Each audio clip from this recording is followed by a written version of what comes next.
पर मैं अभी जवाब लूंगी बीजेपी प्रवक्ता से, लेकिन उससे पहले विजय उपाध्याय जो इस वक्त हमारे साथ जुड़े हुए हैं उनका रुख करते हैं। विजय जी, जो ये फैक्टर चलने की बीजेपी कोशिश कर रही है, बड़ी संख्या में जो मुस्लिम उम्मीदवार है उनको टिकट देने पर विचार कर रही है, ये कितना इंपैक्ट डालने वाला है निकाय चुनाव में, कैसे आप देख रहे हैं? क्योंकि बड़ी संख्या में वो सीट भी है जहां पर मुस्लिम बाहुल्य क्षेत्र है, मुस्लिम वोटर्स का काफी इफेक्ट है। विजय जी।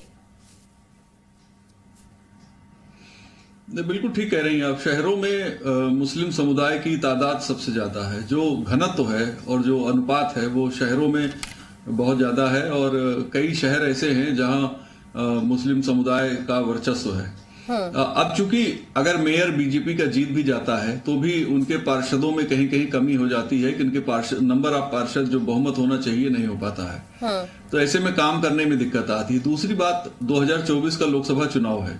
बीजेपी चाहती है कि जो कंसोलिडेट होके मुस्लिम समाज ये अपने गांव में स्टेशनरी बिजनेस शुरू करके हर महीने 2 लाख कमा रहे हैं। आपके गांव में भी ये करना है तो फ्रीडम ऐप को अभी डाउनलोड कीजिए।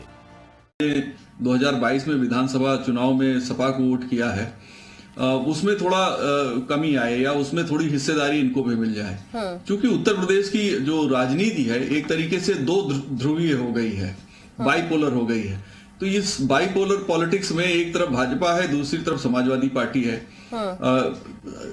बीजेपी की कोशिश है कि समाजवादी पार्टी के वोटों में सेंधमारी किया जाए। ये मनसा भी है। और दूसरा, इनको शहरों में अपने पार्षद भी चाहिए। इसलिए इनकी दोनों चीजें इसमें, दोनों मकसद इनके पूरे हो रहे हैं। और इनका जो लक्ष्य है वो 2024 है। 24 में अगर आप देखें तो उत्तर प्रदेश के जैसे मुरादाबाद है, सहारनपुर है, संभल है, बदायूं है, तमाम ऐसे शहर हैं जहां पे मुस्लिम आबादी बहुत बड़ी तादाद में है। 50% तक मुस्लिम आबादी है। तो बीजेपी को लोकसभा चुनाव जीतने में दिक्कत आती है। और यही वजह है कि 2019 में जो बसपा के कोटे में जो 10 सीटें थी सपा बसपा के अलायंस में, उसमें से जो 10 सीटें जीती थी वो ज्यादातर मुस्लिम बाहुल इलाकों की थी। तो बीजेपी उसमें अपनी सेंधमारी करना चाहती, इसीलिए पसमानदा समाज का उन्होंने एक नैरेटिव शुरू किया और पसमानदा समाज को जोड़ने का अभियान बड़ी शिद्दत से पार्टी के लोग कर रहे हैं। पसमानदा टोटल जो मुस्लिम पॉपुलेशन है उसमें 80-85% बताया जाता है। हालांकि अलग से कोई जनगणना नहीं है, लेकिन मुस्लिम समाज की बहुत सी जातियां ऐसी हैं जिनको मंडल आयोग ने रिजर्वेशन ओबीसी के कैटेगरी में रिजर्वेशन दे रखा है। ठीक है, मैं वापस आपके पास अभी लौटूंगी। हरीश चंद्र जी का वापस से रुक करते हैं। हरीश चंद्र जी, क्योंकि चाहे 2014 का लोकसभा चुनाव हो, 2019 का लोकसभा चुनाव हो, 2017 का विधानसभा का चुनाव अगर देखा जाए तो कोई भी मुस्लिम उम्मीदवार को आपने मैदान में नहीं उतारा था। और अब इस बार अगर आप निकाय चुनाव में इस तरह की पहल करने जा रहे हैं, रणनीति में बदलाव करने जा रहे हैं, तो समाजवादी पार्टी ये सवाल उठा रही कि 80-20 की आप बात करते थे और अभी आप प्रतिनिधित्व देने की बात कर रहे हैं। नहीं, देखिए, हमने पहले ही कहा कि प्रत्याशिता तय की जाती है उम्मीदवारों की उस संबंधित क्षेत्र में उनकी लोकप्रियता कितनी है, वो पार्टी के नीतियों कार्यक्रमों के प्रति निष्ठावान कितने हैं और वो पार्टी के विजयश्री दिलाने में कितने सक्षम हैं।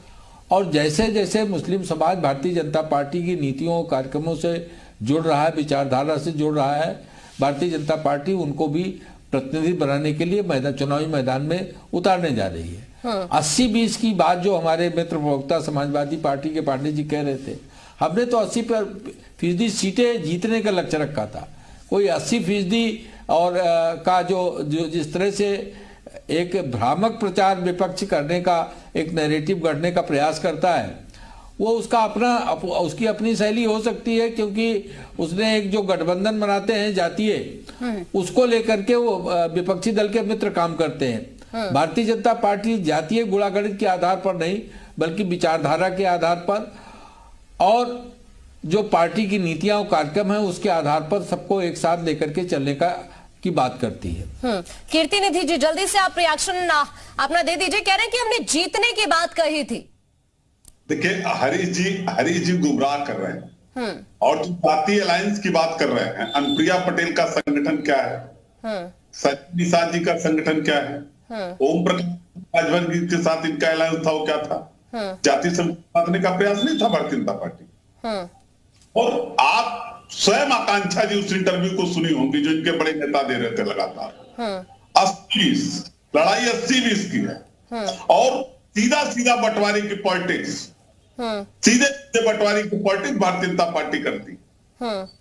हम तो कह रहे हैं कि ये बात बहुत देर में भारतीय जनता पार्टी को समझ में आई कि माइनॉरिटी को भी शामिल करना चाहिए।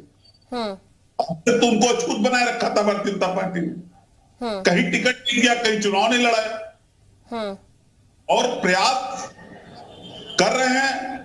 कम से कम सद्बुद्धि आई, वो भी जोड़ने का प्रयास कर रहे हैं, बढ़िया काम कर रहे हैं, मैं उनको धन्यवाद देता हूं।